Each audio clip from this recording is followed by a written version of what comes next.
রাতে সুন্দর করে খাওয়া দাওয়া করে শুয়ে পড়লাম, একদম পেট ভরে। সকালবেলা শুরু হলো আবার রান্নাবাড়ি। একদমই রান্নাবাড়ি আর ভালো লাগে না। আজকে কি আইটেম করছো?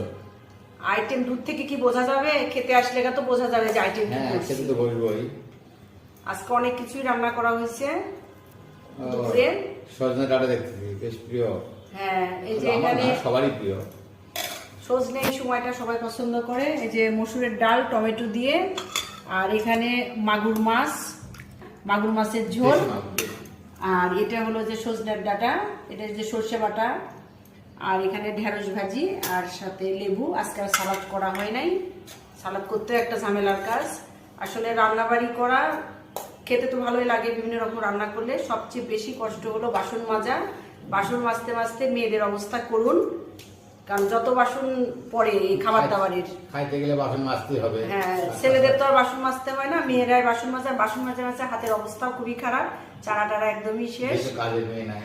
হ্যাঁ, কাজেই এটাই, করতে হয়। এগুলাই করে নেওয়া। আর হলো আজকে আবার শাড়ি পরে নিচ্ছি একটা। শাড়ি পরাই হয় না, কিন্তু দুই একজন আবার বলে যে শাড়িতে নাকি আমার ভালো লাগে না, তাও পরি মাঝে মধ্যে শাড়ি। আমাকে আমার শাড়ি পরলে ভালোই লাগে। আর বাঙালিরা তো মেঝেতে বসে খেতে বেশি পছন্দ করে, এই জন্য মেঝেতেই সব খাবার নিয়েছি।